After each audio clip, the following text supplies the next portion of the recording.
hello बंधुসকল কেনে আছে আশা কৰো বহুত ভালে আছে স্বাগতম জনাইছো আপোনাক নতুন এটা ভিডিও লৈ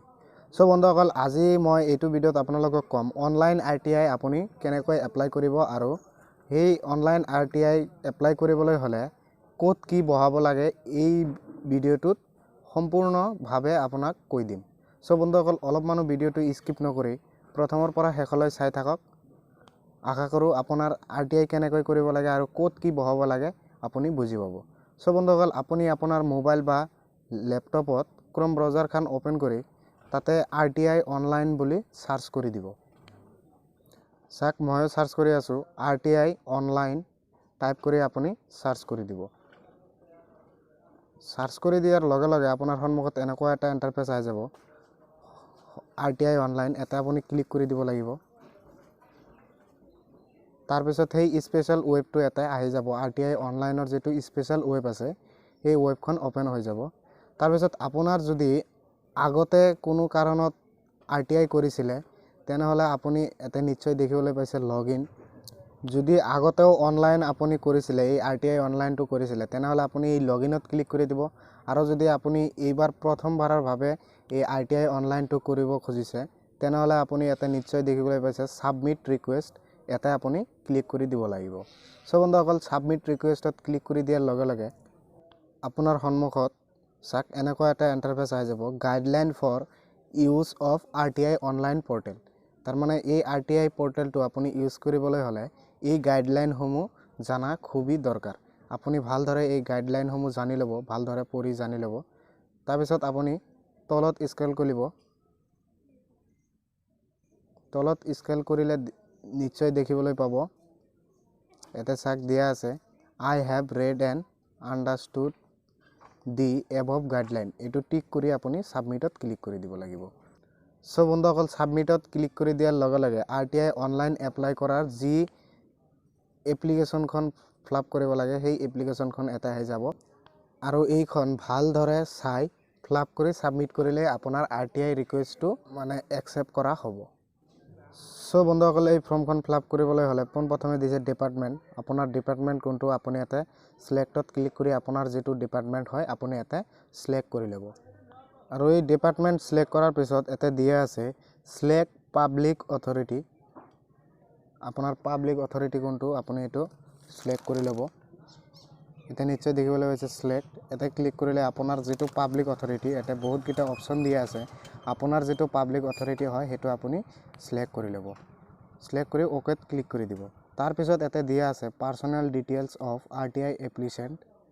এটা আপোনাৰ পাৰ্সোনাল ডিটেইলছ সমূহ দিব লাগিব এতে প্ৰথমে দিয়া আছে ইমেইল আইডি আপোনাৰ যেটো ইমেইল আইডি এক্টিভ থাকে সেই ইমেইল আইডি খন এতে দি দিব ফৰ এক্সাম্পলৰ ভাবে মই naabbgmail.com বুলি দি আছো সো আপোনাৰ যেটো ইমেইল এক্টিভ থাকে সেই ইমেইলখন এতে বহাই দিব বহাৰ পিছত এতে দিয়া আছে মোবাইল নম্বৰ আপোনাৰ কোনটো মোবাইল নম্বৰ এক্টিভ আছে সেই মোবাইল নম্বৰটো এতে বহাই দিব সো বন্ধুসকল মোবাইল নম্বৰটো দিয়াৰ পিছত এতে দিয়া আছে কনফাৰ্ম ইমেইল আইডি আপোনাৰ ইমেইল আইডিটো এতে আকৌ টাইপ কৰি বহাই দিব এইবাৰ ইমেইল আইডি বহোৱাৰ পিছত এতে দিয়া আছে নেম আপোনাৰ কি নাম কোনটো নামত আপুনি RTI এপ্লাই কৰিব খোজে সেই নামটো আপুনি এতে ফুল নাম দি দিব দিয়াৰ পিছত দিয়া আছে জেন্ডাৰ আপুনি জেন্ডাৰটো এতে সিলেক্ট কৰি লব মেল নে ফিমেল জেন্ডাৰটো সিলেক্ট কৰি লব তাৰ পিছত দিয়া আছে এড্ৰেছটো এতে বহাই দিব যেনেবা village post office police station pin code state district এখিনি বহাই আপুনি এই এড্ৰেছটো ফিল কৰি দিব সো বন্ধুসকল ফিল কৰাৰ পিছত এতে দিয়া আছে পিন কোডটো বহাই দিব আপোনাৰ যেটো পিন কোড হয় সেই পিন কোডটো ডিস্ট্ৰিক্টৰ পিন কোডটো বহাই দিব তাৰ পিছত দিয়া আছে কাউন্ট্ৰি আপোনাৰ কোনটো কান্ট্ৰি হয় আপোনাৰ কান্ট্ৰিটো দি দিব তাৰ পিছত স্টেটটো এতে আপুনি সিলেক্ট কৰি লব অফ কোৰ্স আসাম তাৰ পিছত দিয়া আছে স্ট্যাটাসটো আপুনি আপোনাৰ যেটো স্ট্যাটাস হয় হেতু আপুনি এতে সিলেক্ট কৰি লব তাৰ পিছত দিয়া আছে এডুকেশন স্ট্যাটাস এতে এডুকেশন স্ট্যাটাস আপোনাৰ কি স্ট্যাটাস হয় বিলো 12 স্ট্যান্ডাৰ্ড মানে আপুনি কি হায়াৰ সেকেন্ডাৰীত পঢ়ি আছে নে তাৰ বেসিক গ্ৰেজুৱেট নে গ্ৰেজুৱেটৰ বেছি আছে পিজি ইউজি যদি বেছি হয় তেনেহলে এবভ গ্ৰেজুৱেট বুলি দি দিব আৰু আপুনি যদি গ্ৰেজুৱেটত হয় গ্ৰেজুৱেট ক্লিক কৰি দিব ঠিক আছে তাৰ পিছত এতে দিয়া আছে মোবাইল নম্বৰ আপোনাৰ যেটো মোবাইল নম্বৰ হয় সেই মোবাইল নম্বৰটো এতে বহাই দিব মোবাইল নম্বৰটো বহাৰ পিছত এতে দিয়া আছে ৰিকুৱেষ্ট ডিটেইলছ সিটিজেনশিপ আপুনি কোৰ সিটিজেন হেতু আপুনি এতে সিলেক্ট কৰি লব ইন্ডিয়ান সো বন্ধুসকল এতে তাৰপিছত দিয়া আছে ইজ দি এপ্লিকেশন বিলো প্ৰভেটৰি লাইন এটো আপুনি সিলেক্ট কৰি লব সিলেক্টত ক্লিক কৰিলে আপোনাৰ ইয়েস বা নো আহি যাব আপোনাৰ যেটো হয় আপুনি হেতু ক্লিক কৰি দিব ঠিক আছে তাৰ পিছত দিয়া আছে বিপিএল কাৰ্ড নাম্বাৰ আপোনাৰ যদি বিপিএল কাৰ্ড থাকে এতে বিপিএল কাৰ্ড নম্বৰটো বহাই দিব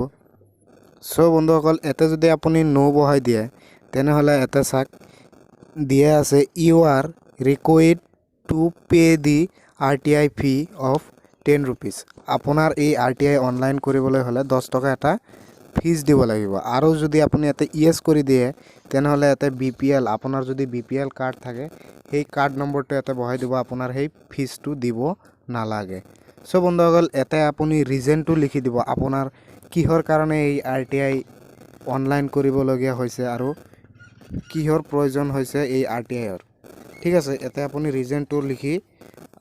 তাৰ পিছত এতে আপুনি চুজ ফাইলত ক্লিক কৰি আপুনি আপোনাৰ বিপিএল কাৰ্ডটোৰ এটা ফটো আপলোড কৰি দিব লাগিব তাৰ পিছত আপুনি এতে তলত ক্যাপচা কোড বহাই সাবমিটত ক্লিক কৰি দিলে আপোনাৰ এই RTI অনলাইনটো সাবমিট হৈ যাব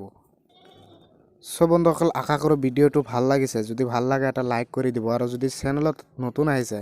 তেনেহলে সাবস্ক্ৰাইব কৰি সাবস্ক্ৰাইবৰ কাষত থকা বেল আইকনটো প্ৰেছ কৰি লব যাতে এনেকুৱা নতুন ইনফৰমেটিভ ভিডিও আগন্তলৈকে আপোনাৰ তাত গুচি যায় সো বন্ধুসকল আজিৰ কাৰণে এইখিনিয়ে ভালে আছে ভালে থাকক থ্যাংক ইউ এণ্ড জয় আই অসম